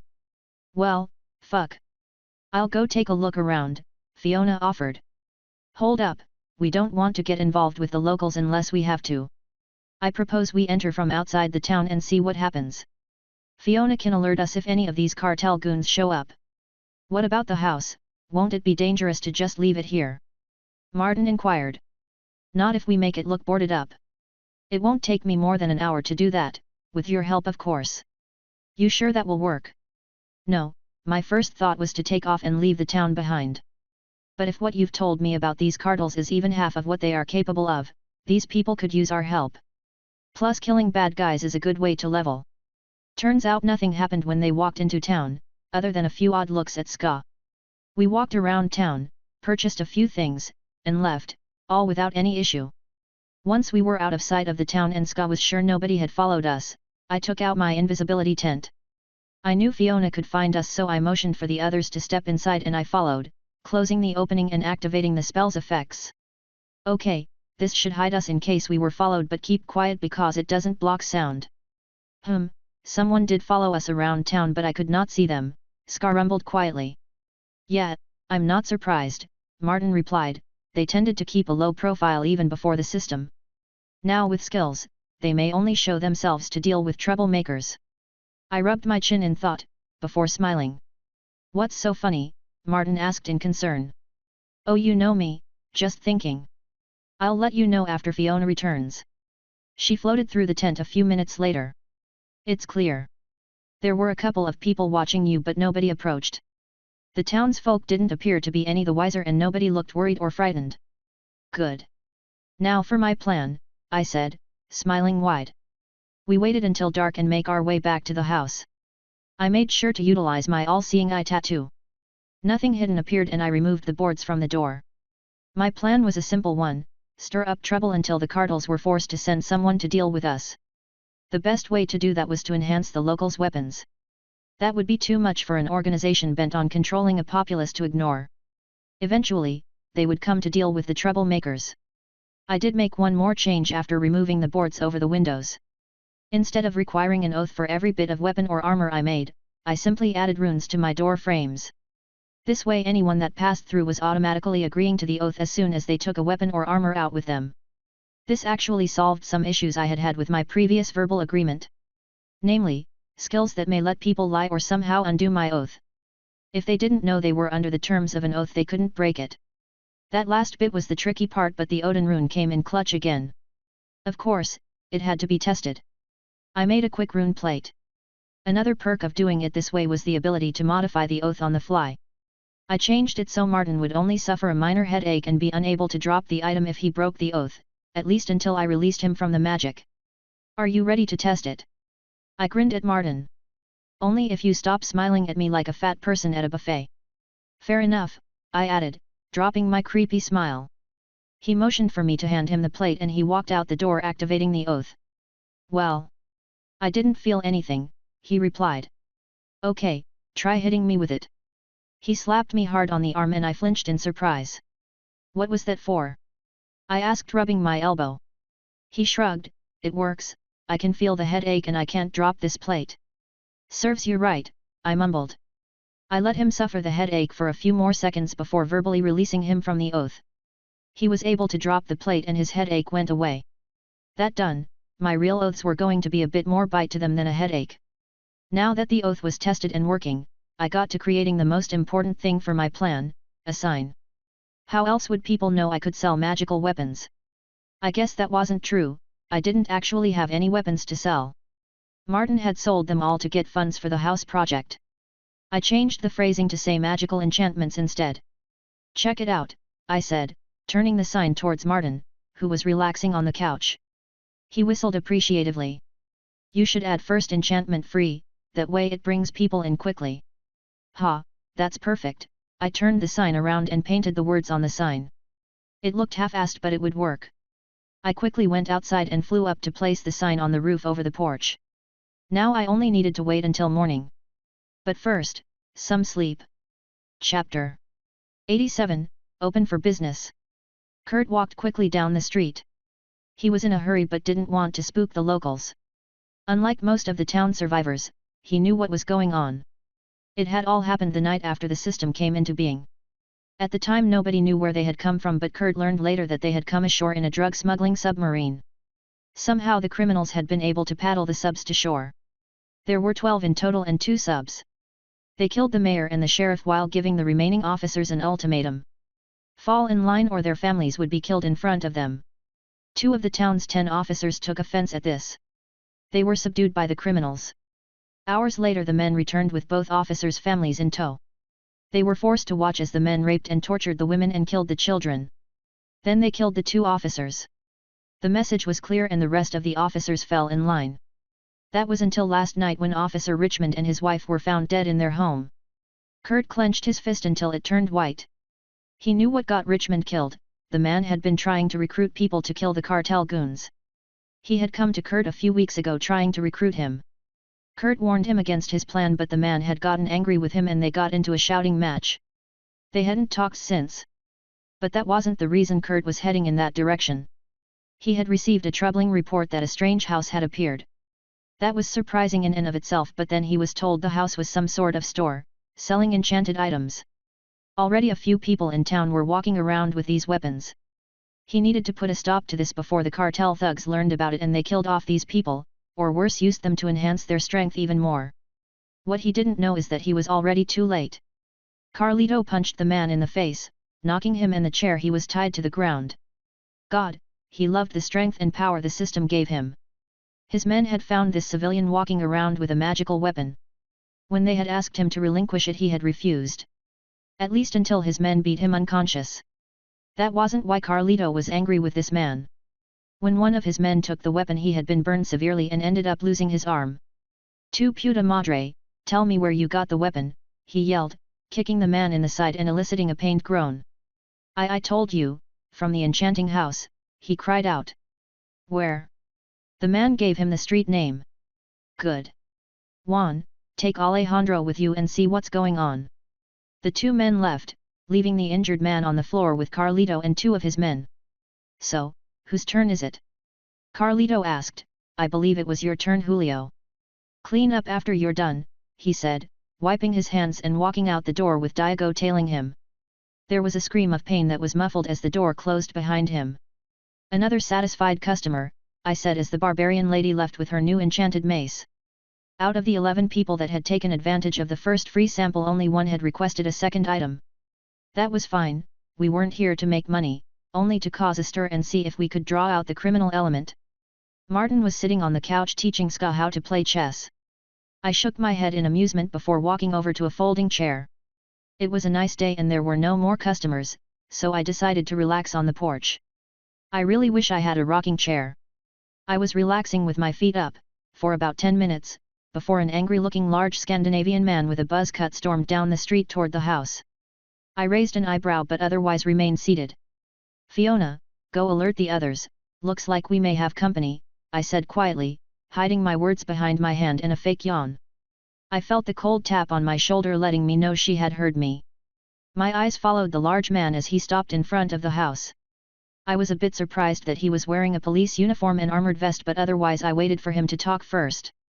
"You need to stop. Is it illegal to sit on my porch?" I asked, nonchalantly. "You know what I'm talking about," the man replied. "No hello, no how ya doing, not even a name, just stop." I really expected more hospitality from this lovely town. With each word, the man grew redder with anger. I decided to use Identify on the man before he popped like an overripe tomato. "Kurt Longstrom, Praetorian level 9. His level was higher than any others I had seen in town. All of my other customers were in the 4 or 5 range. That didn't surprise me given the natural barriers that kept the monsters at bay. "I don't have time for this nonsense. You have no idea what is going on in this town, stop before you cause issues or worse, someone's death." "Sorry, can't do that. I have customers that desire my work," I replied. "If you don't stop, I will make you," he said, placing a hand on what looked like a saber. "Nice sword, I could enchant it for you. Also, I don't think you will have the opportunity," I added, motioning behind him. The man blanched before turning around. 2 Hispanic men were standing 10 feet behind him, looking oh so tough. "You can leave, Kurt," the shorter of the 2 men said. Kurt gave me a pleading glance before swiftly walking away. "You the man that is making the magical weapons," the same man that addressed Kurt said. I decided I needed names, so I used Identify on them. "Juan Stalker level 12. Alejandro Shaman level 12. Neither of the men noticed as my skin finished. I saw their eyes flick over to the door as Martin and Ska stepped out. "I do. So, Juan, Alejandro, what can I do for you?" I asked, getting to my feet. Calling them by name seemed to set them on edge. Seems they hadn't explored the wider world and learned about Identify spells. I stepped down the stairs, stopping at the bottom. Martin and Ska took up positions at the top of the stairs. I knew Ska could cover the distance from here to the men quicker than even I could. And Martin didn't need to close in. The shorter man, Juan, pointed a wicked-looking knife in my direction. "You will only be enchanting weapons for our men," he replied in a threatening tone, "or else," he added, running the backside of his blade across his neck. I took a step forward, my staff appearing in my hand, to the surprise of the 2 men. "So you're threatening me? You see, I don't take kindly to threats," I added, evenly. "Me cago en tu puta madre," Juan said before he turned into dark smoke and rushed at me. The man was slow, well, not really slow, just slow compared to me or Ska. He slashed at my face with his knife but I easily avoided the blow, stepping to the side. Ska and Martin could deal with the other guy. Again and again, the man tried to slash me, he did manage to hit me a few times. It was a testament to his skill with a knife, more than his attributes or abilities. The cuts did burn, like acid had been dumped into my veins. I grit my teeth and used rejuvenate to counteract the pain. I saw an opening and smashed my staff down. The man didn't even attempt to block, thinking himself invulnerable in his smoky form. The strike passed through his form, disavowing him of that notion. Not that that knowledge would do him much good for long. The man went down in a heap, screaming as my runic enchantment burned through his body. He blindly swung his knife, trying to hit me, but I had stepped out of range. Since my guy was temporarily incapacitated, I decided to check on the others. The three of them had torn the other man apart, literally. I saw an arm laying 10 feet away, a leg or part of one in the road. The rest of the body was black and bloated. I had been so focused on my fight that I didn't even see what they had done. I would have to ask them about it later. I returned my attention back to the flailing blind man. "Martin, you want to do the honor?" Martin nodded and walked over. 3 blasts of his mono pistol brought an end to one. "Well, who wants lunch?" Yes, I have worked up an appetite," Ska said in delight. "Excellent, Martin, you go whip us up some grub, I'll clean up this mess." "Thanks for this, Paul," the man said, clapping me on the shoulder. I gave him a nod and a return pat on the arm. The man needed this closure. Honestly, the fight had been anticlimactic. I somehow expected them to be at a higher level. Sure, the man was skilled with a blade, but that only amounted to so much. The man put too much faith in his ability to take a non-solid form. Thankfully my staff was able to bypass this ability and strike him directly. I had wondered if it would work on him. Even though I had tested it on phantoms, I couldn't be sure it would work on other abilities until it was tested. And now I knew. I placed the intact body in my ring. That one was easy to clean up. The other, not so much. I looked at the mess and sighed. The big parts went into my ring, and while it felt like a waste, I used regenerating rain to wash the blood off the sidewalk and street. I was done after a few minutes, so I started whistling a tune as I headed back into the house. Kurt had watched the altercation from a safe distance, and was surprised at the speed at which the newcomers had dispatched Carlito's men. It wouldn't matter though. As soon as Carlito learned of this incident, his retribution would be swift and violent. Kurt couldn't stop them or become involved further, he needed to keep his boy safe. Now that these people had killed 2 of Carlito's men, that may no longer be possible. Taking his son out of town was not an option. He had witnessed the creatures that dwelt past the plateau, had been forced to fight them on more than one occasion when he had tried to flee. There were only 10 survivors of that attempt, and none had tried after. No. He knew what he must do, but he didn't like it. Kurt steeled his nerves before knocking on the door to the old mayor's office. Carlito knew he was here, his men watched every entrance. It made the man feel powerful to make people wait. And so Kurt stood there until Carlito called him inside. "What is it? I'm busy."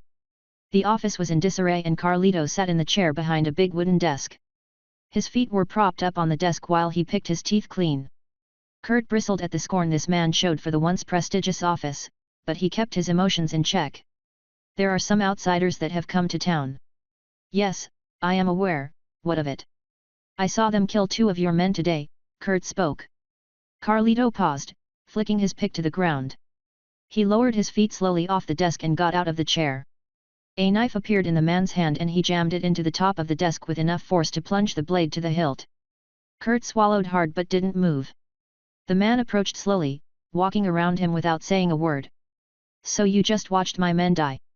Kurt stiffened at the man's cold tone. "I did." He was cut off when Carlito slammed his head into the desk with enough force to shatter the edge.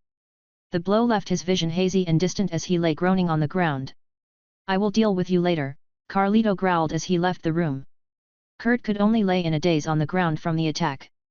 Blood leaked from the split skin on his forehead and his mind wavered between conscious and unconscious. He knew Carlito was powerful, but this level of strength had been a surprise. Kurt was no pushover, having placed more than half of his attribute points into strength and endurance. Now he couldn't even rise from the floor. He realized he had fucked up by coming to tell Carlito. Now when Carlito and his men finished with the newcomers, they would drag his son in front of him and make him watch while they tortured him to death, before they finally ended his pathetic life. Chapter 88, Bandidos. Martin, Ska, and I were eating lunch when the teleport scrambler started beeping. "Welp.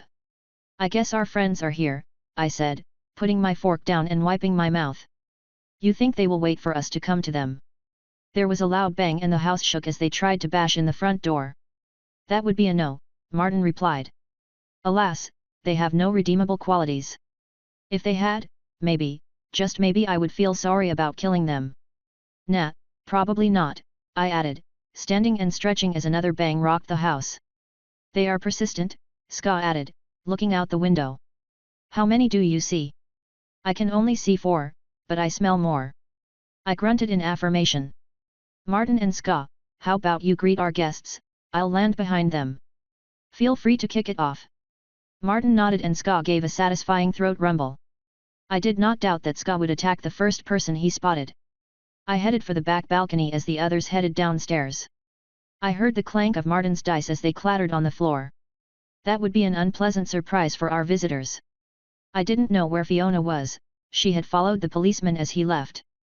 Hopefully, the man figured she was a skill of ours and didn't realize he was being followed. Martin rolled his dice as he got to the first floor. A red portal appeared, spewing noxious smoke as the summon stepped out. The creature stood 6 feet tall and looked like a roided-up bulldog. Its skin was red and cracked, oozing green fluid that turned to smoke as it dripped from the beast. Its face was a large sucker surrounded by 12 tentacles that were at least a foot long. The tentacles waved around as if scenting the air and looking for a target. Martin hesitated at the sight of the creature and Ska took a step back, hissing in fear. Martin had to remind himself that it was perfectly safe as long as he didn't lose control of the creature. Go forth, and kill, he said in a whispered chant. The creature gave out a chirping gurgling howl as it bounded toward the front door. Ska beat the creature to the door, wrenching it open and leaping to the side as the creature burst forth, eliciting screams of surprise. Martin stepped onto the now clear porch. The lesser gluttonous demon hound had one man's arm down its gullet and 2 others were attacking the creature, trying to get their friend free. He took the time to look over the other men, focusing on one in particular. You, he yelled, pointing to the man standing in the back, watching. The man looked at him, understanding showing on his face before a dark grin spread on the man's face. Well, if it isn't the husband of that puta I fucked and killed. I guess you came here to get fucked as well. I can't blame you, she couldn't stop moaning my name, the man said while rubbing at his crotch and laughing. Leave him to me, Paul, Ska. As you wish, Ska replied in a sibilant hiss as he rushed down the stairs at 2 other men. Paul didn't reply, he just came crashing down on one of the 2 other free men. After taking stock of the battlefield and seeing 8 enemies, I was going to aim for the strongest until Martin asked me to leave the man for him. I had heard the man's filthy words and wished Martin luck. Seeing that 3 were busy with Martin's creature, Ska was fighting off 2 and Martin wanted the leader, it was an easy choice. I slammed down on one of the 2 free men, flattening his skull with a resounding boom of my staff. There were shocked looks as all our enemies stopped for a split second. That was a fatal mistake for 2 of the men.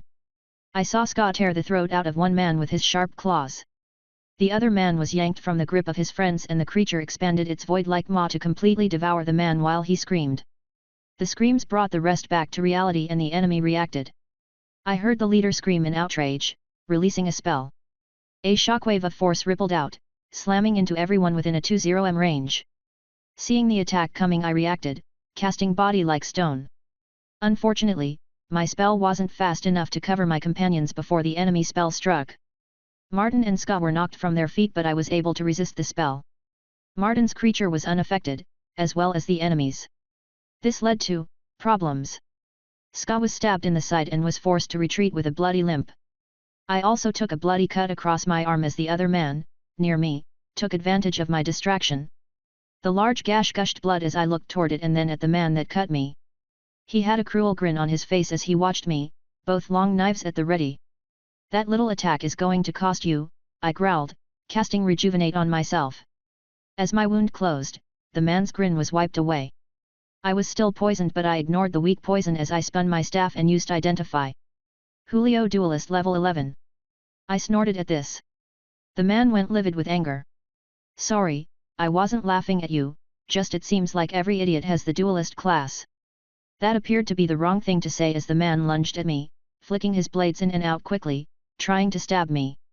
My agility was far superior and I slapped his strikes aside with ease with my much heavier weapon. All the while I kept an eye on my allies' stats and even managed to cast Healing Touch on Ska. All I was doing was keeping the man busy while my friends fought their targets. I didn't make it easy on the man, giving him a few grazing cuts with the sharp spikes on the end of my staff. I didn't bother activating any abilities or the enchantment on my staff. The man simply wasn't worth the waste of mana. There was a strangled scream that came from my right and I smiled, knowing Ska had managed to kill off his second target. I could only see one remaining man fighting Martin's creature and he was slashing about in panic to try and keep the creature's tentacles at bay. As for Martin, I could hear him firing the mana pistol every few seconds, followed by an angry scream for his target to die like a man. I figured it was time to get rid of my dance partner. As the duelist retracted his blades I stepped back, sliding my staff behind my back and activating the shrink rune. The man acted predictably, launching himself forward, with both blades aimed at my neck.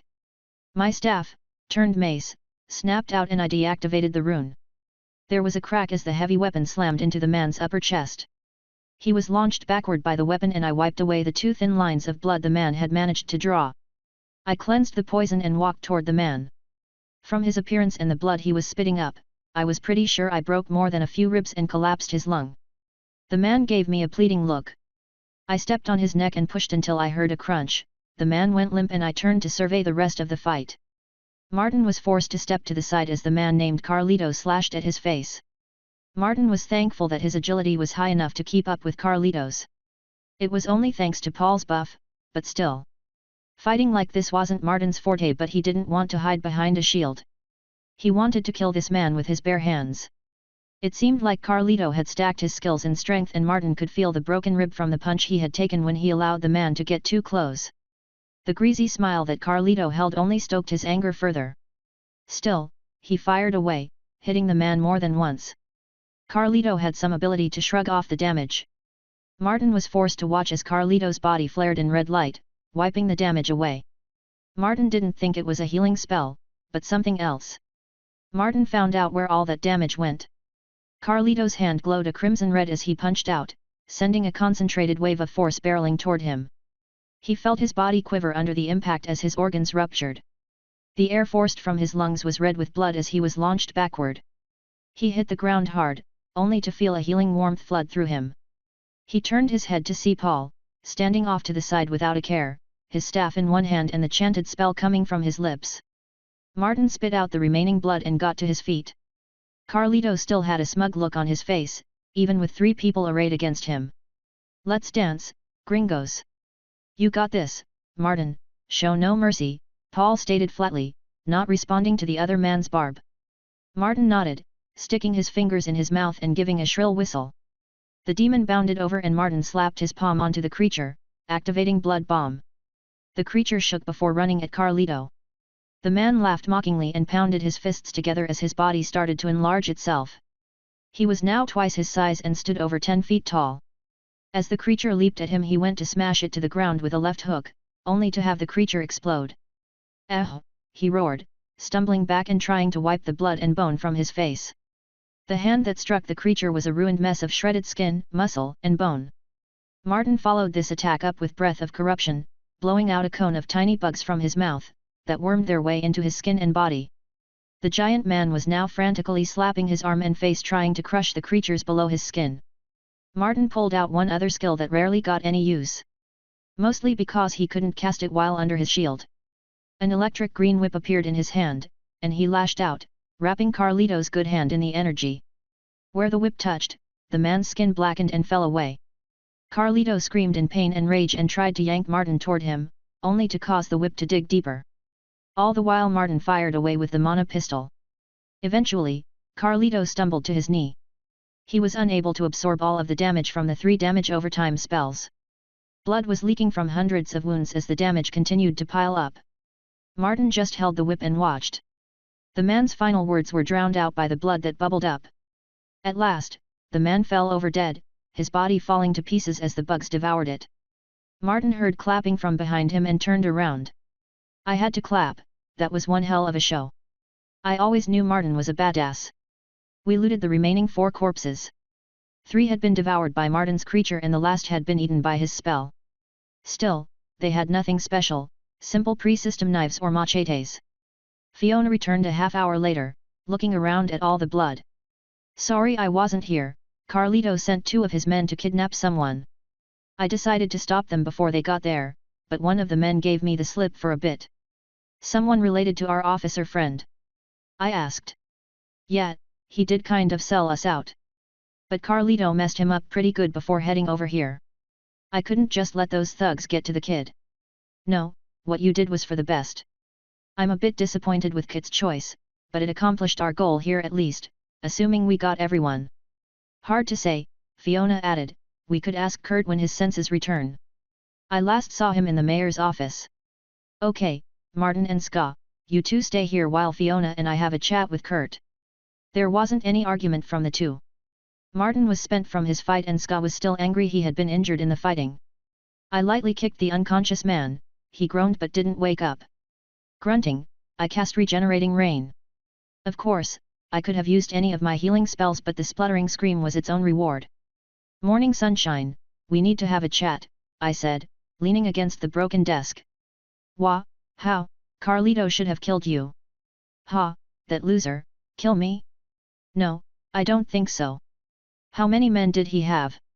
I watched Kit's mind struggle with my words. It seemed like he still had some damage from his run-in with Carlito. How many men did he have? 12, Kurt finally replied. I did a quick count. We had killed 2 that morning, then there were the 8 at the house. That made 10. Adding the 2 that Fiona took out, that made 12. I clapped my hands, good, sounds like they are all dead. Dead? You managed to kill them. I ignored the man as I walked from the room. He kept calling after me, looking for answers, but, fuck him. Chapter 89, Leaving the Past Behind. Our stay in the fine oceanside town didn't last long after we killed off the cartel goons. That was over a week ago. Honestly, leaving the town turned out to be our biggest challenge. We couldn't pass over the mountains without some serious upgrades to the house. That left heading north again, back east, or south. That came with another unknown challenge. Namely the ocean. I had no idea how the levitator plates would react to open water, so it had to be tested. Thankfully, I still had my test plate and used that to see what would happen. It did work, pushing the water aside like a boat. I figured that was as close to a confirmation as I could get. My faith was rewarded as we glided over the open water. I did have to push the levitators to the maximum output to keep us above the waves though. It was odd watching the cavity created in the water below. I flicked a stone from the porch and watched it splash and sink below the dark water. The shoreline was barely in view as we crossed the gulf. I wasn't much of a seaman, but the house was rather stable, more so than a boat. At first, I had been wary of what the joke mice said about being in or near the water. But none had shown themselves and Fiona didn't find anything other than large fish or other deep-sea monsters. Those seemed content to remain in their watery realm. It was good we had decided not to go over the mountains, they were expansive. I could easily imagine it taking us over a month to cross the range. Our progress over the ocean was much quicker. Each wave slowed our progress, but it was still better than I had expected. Seeing as there was nothing in sight, we flew through the day. It was a surreal experience floating above the water. I reflected back on just how much had changed since the system came into being. Magic was the biggest change overall, not existing in the old world. Being able to see your growth was another major change that I had struggled with. Those were both positive changes. Now that I had time to reflect, I could see the negative changes. The bloodlust and the rage that had flooded my mind during the early days was now either under control or a distant memory. I still enjoyed a good fight, but it wasn't an overwhelming sensation. I also had people I trusted watching my back. None of them was without their faults, but that didn't matter to me. What mattered was we all got along. Their goals may be different from mine, and that was fine. For now, we shared a goal of exploring the world of Earth as changed by the system, conquering dungeons, and growing stronger. Heck, maybe we could even hire ourselves out as bounty hunters. I imagined there was any number of deranged individuals that needed to be dealt with. That was an idea I would have to run past the others. I had learned to listen to other people's ideas and not flat out reject them. That had been a harsh lesson for me to learn. But being forced to follow someone's orders with no say in the matter made it paramount for me to include the ideas from those I trusted and cared for in my decisions. I also needed to learn more about that shadow group. I didn't forget what they did to me, nor was I going to forgive them. They had my trust and they broke it. As far as I was concerned, that made them an enemy. Then there was what Obadiah had said before I ended his life. If it was true that he had family out there, they were likely trying to find me. If he was any indication of their strength, I needed to grow quite a bit before I took them on. I was in the middle of my thoughts when Fiona interrupted. I found a place along the shore we can land, she gestured to the barely visible shoreline. I stood from the chair I had been ruminating in and stretched. All right, lead us, oh guiding spirit, I said with a chuckle. It earned me a frigid slap on the arm, but it was worth it. I turned the house and pointed us toward the shore. Fiona hadn't seen any signs of life, so the small cove, nestled between the mountains, would be an ideal place to stop and rest. A small beach of dark red sand made way for massive slabs of rock that ran like thin steps. The spot Fiona had located looked like some of the upper layers of rock had been smashed away by age and water, leaving a relatively flat area. I estimated it to be 30 feet above the waterline. It was safe enough to avoid the random waves, but probably not ideal if a storm came through. Seeing as there were only another 10 feet of incline before near vertical cliffs encircled the entire area, it would have to do. The house looked odd sitting amongst the barren ground. It reminded me of pictures of lighthouses, warning travelers of peril ahead. Even the vegetation was sparse, the few clumps of grass clinging tenaciously to the cracks and crevices in the rocky terrain. The first thing I did after setting the house down was sleep. It had been days since I had a decent sleep. I still didn't fully trust the house, not after what happened with that damn crevasse. I kept waking up every few minutes, expecting the house to be sinking. Even though we were on 12-hour rotations between Martin and me. Martin either had more faith in my design or he was just that heavy of a sleeper as he never woke up during his downtime. I'm going to scout the coast to see when these mountains end and we can come back ashore. I will probably be gone for a few days, Fiona said. Okay, you're all healed up, right? Yeah, the last of my damage repaired itself a day or so ago. Okay, stay safe, and come back if you find anything interesting or dangerous. She gave me a jaunty wave as she flew out along the coast. I went in search of Ska, finding him engrossed in a children's book. Whatcha, doin'? Paul, I am fascinated by how you teach your young. These books convey so much with such simple pictures. I guess, I replied, not expecting his answer. What brings you out of the control room? Have we sat down for the day? Ska had overcome his terror at flying and even come to enjoy the experience, though he still wouldn't come outside or look out a window while we were flying. Yeah, probably for a few days. We all need some good rest and I need to see how the plates are holding up. Good, I will look around, the smell in here is stifling. Just be careful. Fiona didn't see anything dangerous, so let us know if a storm seems to be heading this way. We may have to ride it out in this location. Very well, I leave you to your rest, Ska replied, rising from the floor with his fluid grace. He zipped past me and down the stairs. I just shook my head and headed up to my room.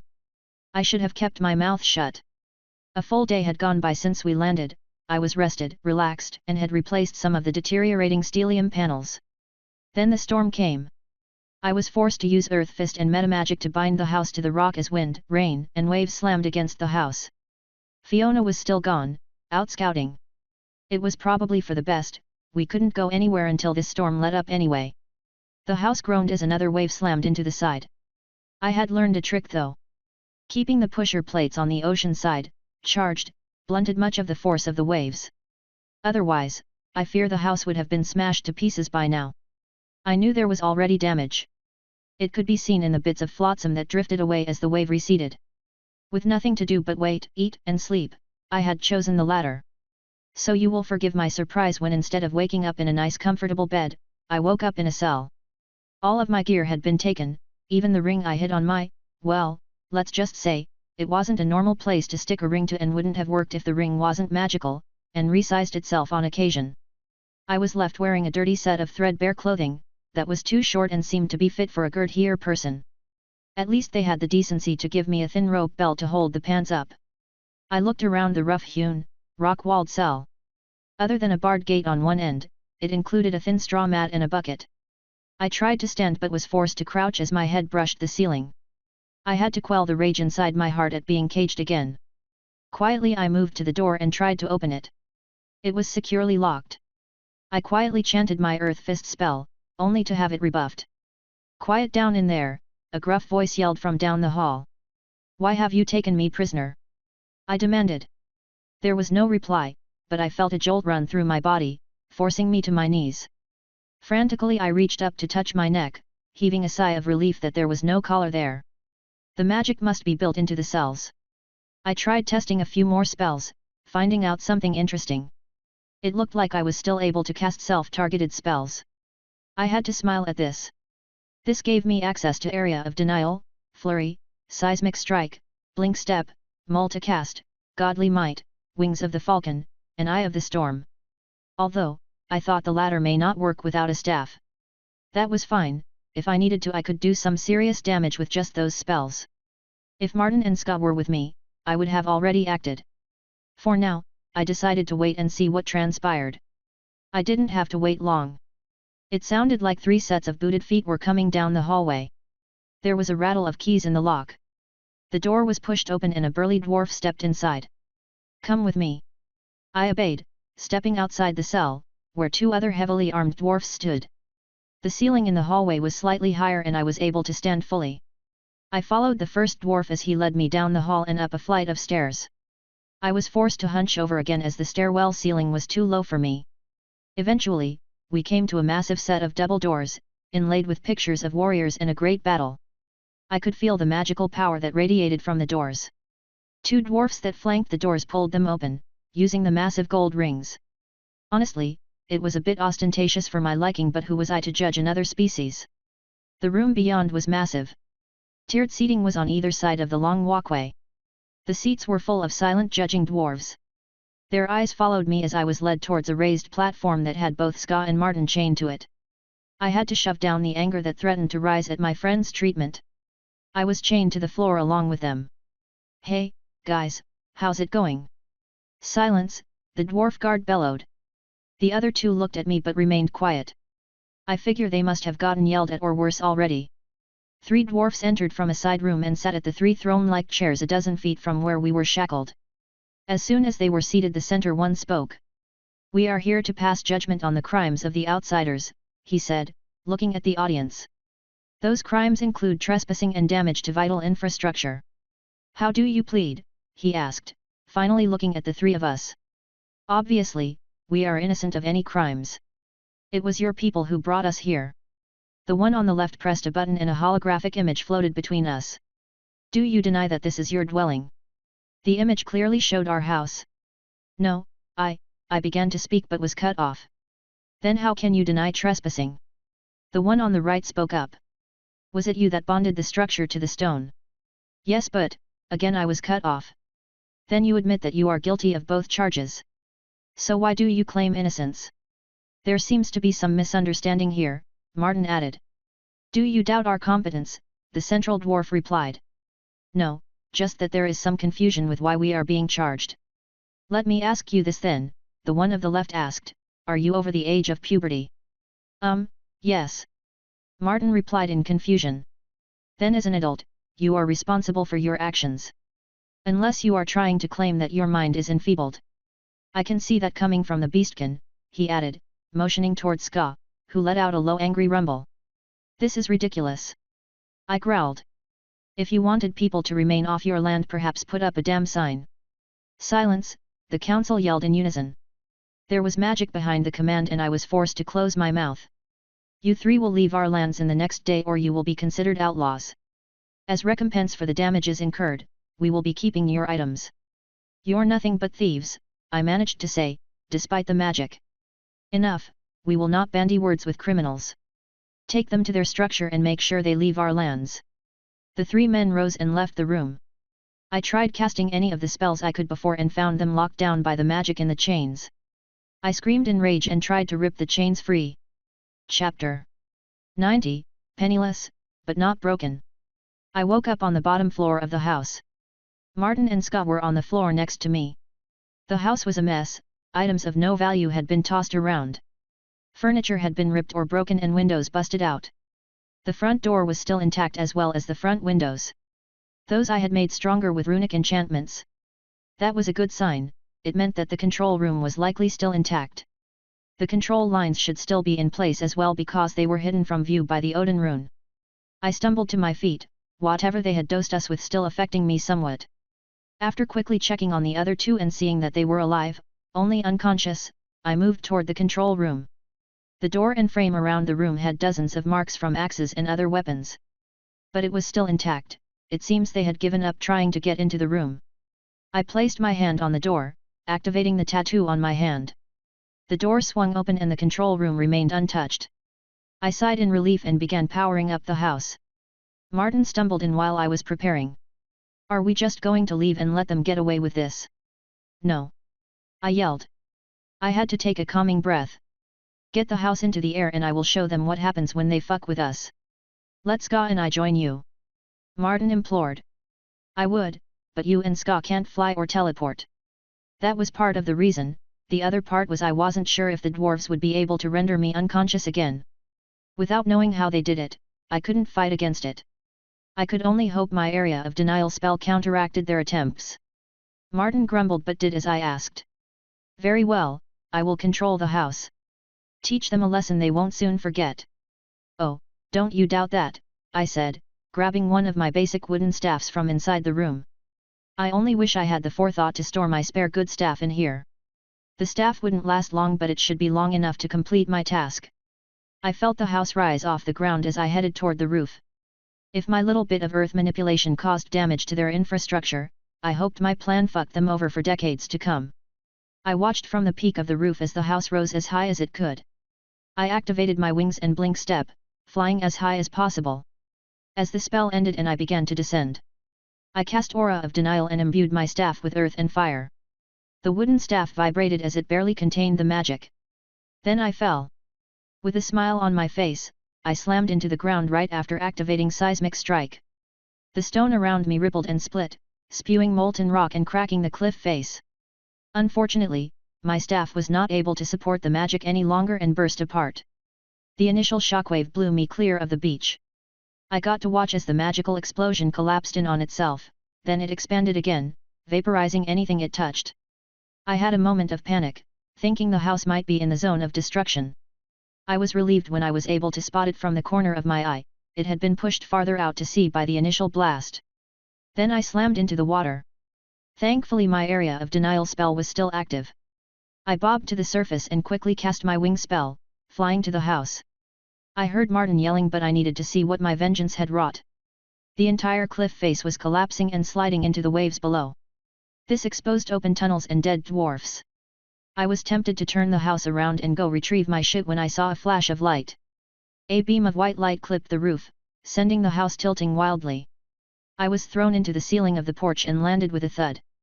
My shield had absorbed the blow into the ceiling but the timer ran out just before I hit the ground. I groaned from the impact but quickly got to my feet. Another blast missed the house and I could see more weapons being moved into the now exposed tunnels. I probably should have gotten the house farther from here before I got my revenge, but my rage overwhelmed my reason. I rushed inside the house as another blast clipped one of the corners. I could hear tearing wood as the house spun wildly. I had to shield my face as all the loose debris, that those assholes left when they ransacked the house, was sent flying. It was safe to say the dwarves were pissed. Serves the fuckers right. Paul. Martin screamed. I'm here, set the accelerator to max power and lower our height, hopefully, that will throw off their aim. I felt the house drop but not before the house was struck again. They hit the roof, Ska said, running down from the second floor. Assholes, I growled. I finally made it into the control room and Martin quickly moved aside. Hold on. I only gave them a few seconds, when I flipped the pusher plates on the left to max power. The house lit up as another blast flew past. What did you do to make them so angry? I collapsed the entire face of the mountain. What? How? Martin asked. Mostly by mistake. My staff couldn't handle the magic and exploded. Holy shit, did you know that would happen? I knew it was dangerous, but not that dangerous. The last time this happened it didn't explode. Last time, what the hell man? I had to pause and look at him. This was the first time I had ever heard him swear. He seemed to realize his mistake and I heard him mumble a prayer of forgiveness. With the magical staffs I could stack much more magic into them before I even have to worry. I was hoping the wooden staff would have held out for a little longer. It is what it is, how do we get out of here without dying? Keep juking in random directions and hope we can get out of range of their cannons before they hit something vital, I replied coldly. The house was rocked again, but this time by a spray of water as a blast flew below the house. I kept adjusting our heading. We did take one direct hit that pretty much obliterated the third floor. That turned out to be in our favor as the house was able to maneuver much faster. After about 5 minutes the incoming fire stopped. I kept our outbound direction until the coast was barely visible. Well, at least they don't have a navy, Martin said as we inspected the damage. I gave him a dirty side eye but kept my mouth shut. We didn't need to tempt fate anymore today. As for the house, it was a mess. There were at least a dozen hits that had ripped holes into the house. And that was just the glancing blows. The real damage was the third floor and roof. Almost 2/3 of the roof had been blasted away by a direct hit. The rest had collapsed into the third floor after a blast tore out most of one wall. That meant all of the bedrooms were gone. At least nobody had been up there sleeping at the time. Martin and Ska helped me push the remaining pieces into the ocean. Other than the rooms to sleep in, we hadn't lost much. Not after they had ransacked the house and stolen everything of value. It still made me angry. I added them to my shit list. We would return and we would not go easy on them when we did. Fiona found us as we were clearing away the last of the debris from the house. What in the void happened here? She asked, looking around at the damage. We were attacked. Apparently, a clan of dwarves claimed that stupid rock outcropping as their own. They somehow rendered us unconscious, then took everything of value. They let us go but not before I got some revenge. This was caused by your actions? She asked, giving me a withering stare. No. I mean, kind of. They didn't appreciate me damaging their precious tunnels. So they attacked us with some sort of mono-weapon as we fled. The fact that they had them conveniently placed and got them into position in no time flat leads me to believe they were planning on destroying us anyway. Why didn't they just kill you outright? I'm not entirely sure. It could be in part due to the oath. While it wasn't on my weapons, it was on some of the loose weapons that were laying around. Then why attack you at all? It makes no sense, she stated. It's possible my attacking them freed them from the oath, or the ones that fired back were only defending their territory and weren't under the oath. You should have waited for me, I could have gone in and located the items, she replied sternly. This wasn't about the items, I said hotly, this was about the treatment of people I care about. I will not let my friends be bullied or belittled by others. Fiona floated back a few feet, even though my anger wasn't aimed towards her. Okay, I understand. But what now? We need to rearm, repair the house, or find another. Then when we're ready, come back and show them who they fucked with, the last words coming out as a deep growl. Are you sure that's the wisest move? Can't we just turn the other cheek, so to speak? Martin asked. We cannot let this slide, or we will look weak, Ska chimed in. Exactly, the world is a harsh place and we need to be harder, I said. It's time to stop running and to start making our mark on this world. So how do we go about that? Finding dungeons will only take us so far. I had an idea about that. I think we should become bounty hunters or mercenaries for hire. Martin rubbed his chin in thought. I guess I could get behind that, but do you think there will be a great need for it? I mean, sure, there are a lot of really shitty people out there. We need to find a large city and set ourselves up. Once we prove our worth and sell our skills, it should be easy enough to get clients. What is this, bounty hunter? Ska asked. Someone who captures or kills people that have caused trouble. A hunter of intelligent beings, pretty much, I replied. If I get to fight strong foes, I'm in, Ska purred. What about you, Fiona? I asked. Bringing people to justice is pretty much what I did before, so sure. Excellent. Now that we have that business out of the way, any good news for us, Fiona? Sort of. The mountains end about a day's flight from here. Then the land becomes drier. Stunted and low-growing plants, a lot of rock and sand, as well as some odd-shaped trees. Odd how? They have a fat central stalk with what looks like arms curving upward. They are also covered in nasty thorns. I had to think about it for a bit before I realized what she was talking about. Oh, yeah. Those are called cactus. Sounds like we might be near Texas or Mexico then. Odd name for a plant, but there was a town off on the horizon. I would have scouted it out, but I decided to turn back. I saw what looked like a possible dungeon as well. We will have to put dungeons on the back burner for now. At least until we can rearm ourselves. We limped the house to a landing spot outside the town Fiona had spotted. It was devoid of life, sand and tumbleweeds having taken over. We ransacked buildings, looking for any food or supplies that might have been left behind. There wasn't much. We lucked out and found an army surplus store with an old box of MREs. When I say old I mean, Vietnam War old. Seeing as they were the only thing to eat, we took them. We would just have to hope our increased endurance would keep us from getting sick. After getting a good look at the house, we decided to see if we could find another form of transportation. It took a week to transfer the panels, but the RV we found worked as an acceptable substitute. It was also significantly faster. I rigged everything up to run off the steering wheel and always kept us on the ground. 4 pusher plates were plenty to move the vehicle. I did install the levitator plates, but I decided I had enough flying around for now. Until I could be certain we had a way to defend ourselves, it was just too dangerous. Our food and water situation was our biggest concern. The MREs turned out to be barely edible and both Martin and Ska got sick. My cleanse spell worked to cure the food poisoning but not the abdominal or bowel issues. My endurance was high enough that I didn't suffer any issues. Then there were the creatures of the high plains, I think that's what you called this type of land. The living cactus were the worst. We encountered them when searching for water. I remembered that cactus stored water, so I sliced one open with a stunning gust. Or I tried to. The damn thing dodged out of the way. Then it uprooted itself and came at us with a vengeance. All I had was a metal shower curtain as a weapon. I learned real quick that I had no real counter for the creature, not unless I wanted to get close enough to hit it. Considering it was 12 feet tall and whipping its arms around, that wasn't likely to happen. If I had armor or a decent weapon I might have considered it. Seeing as the creature was level 21 we decided to run. Even Martin was unable to stop the creature. His summon was not an ideal match and was torn apart. His other spells harmed the creature but it wasn't enough to seriously damage it. Not with his level being less than half that of the creature. That was a problem. I had been hoping to collect cactus juice for drinking. Luckily we found a second source of water. The local stores had been cleaned out but people somehow forgot about the water tower.